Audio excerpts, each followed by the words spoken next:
Hello, welcome to another episode of Business and Legal Structure. In this episode, I'm going to be sharing some insights on the Bible and money lending. So let's just say money lending Bible story time, shall we? Sometimes ago, a GO of a church asked me, is it right to loan money to a fellow Christian and charge interest on it? And he said, the reason I'm asking is because I'm a general overseer of a church.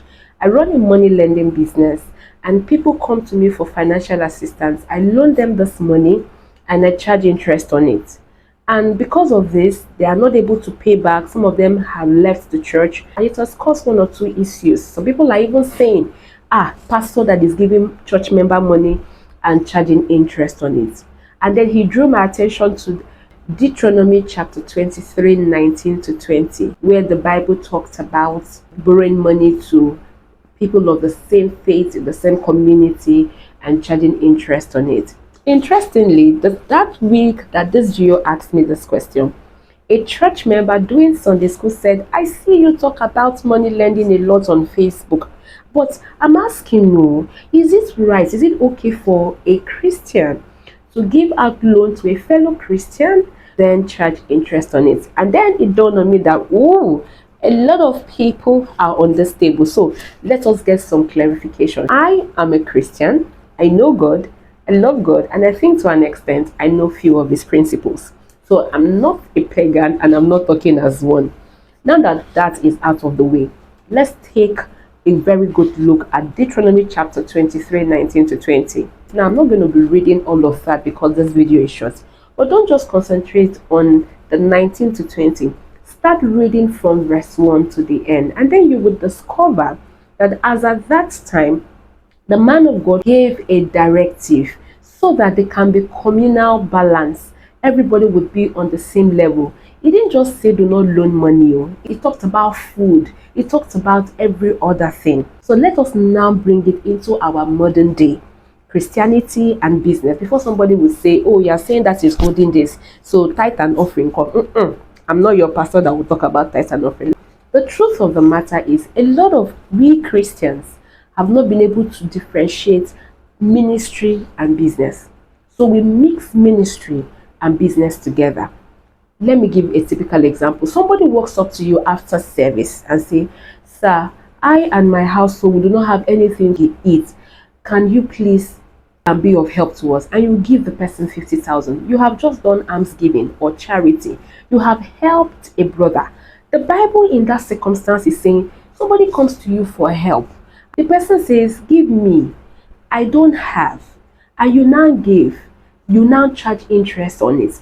It is called usury, right? And usury was forbidden in Christianity and even in the community. In fact, usury is what our laws are protecting and regulating today. And that is why you see there's a benchmark for interest. There is a regulation and ethical practices in the money lending industry on how you can go about giving loan and collecting loan. Because the law wants to see that there is no unethical practices, there is no excessiveness on the part of the lender, which is actually usury. As a pastor or as a Christian that wants to go into the business of money lending, you must ask yourself, first thing first, is this a ministry or is this a business? If it is a ministry, please go and register a non-government organization or an NPA, non-profit organization, and begin to ask for funds so that when people come to you to loan money, you can just give it. And you cannot call it a loan. You will call it a charity. It is CSR, corporate social responsibility. But when you are into business, you want to make money from money lending. You have no business doing charity. Then you will register a company, you will get a lending license, you will structure your business, and if a church member comes to you to borrow money, you are not the one that is coming to borrow money. The person is not borrowing money from me, Precious Studio. The person is borrowing money from my lending company or microfinance bank or commercial bank, which is ABC Microfinance Bank Limited, for example. But the problem here is a lot of you have not structured your business. You have not understood corporate structure. You've not understood what it means to run a business or a company. You have not differentiated your ministry from your business. You are on the altar telling your congregation, just in case you want loan, we are now offering loan. Oh. Your pastor now has a loan company. Please tell me why I will not come to collect charity in form of loan. So the bottom line is, if you're a Christian, you want to go into the business of money lending, there is absolutely nothing wrong with it. Look around your churches, they have banks, right? Money lending business is like every other business. So let's take for example, will you own a boutique or will you open a shop where you're selling phone and a church member comes to you and say, pastor, I just lost my phone, or thieves just robbed me and collected my phone, and you will just give phone? Then you are not in business, you are in charity. Learn to differentiate your ministry from your business. There's absolutely nothing wrong in running a money lending business, giving a Christian money who comes to your company for a loan and charging interest on it.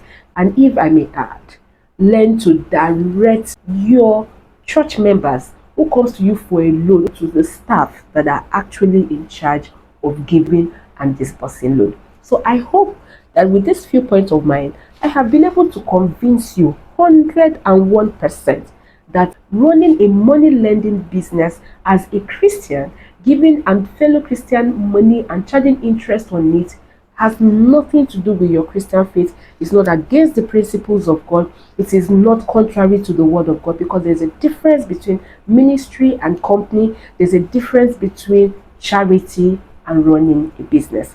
I'll see you in my next episode. Bye bye.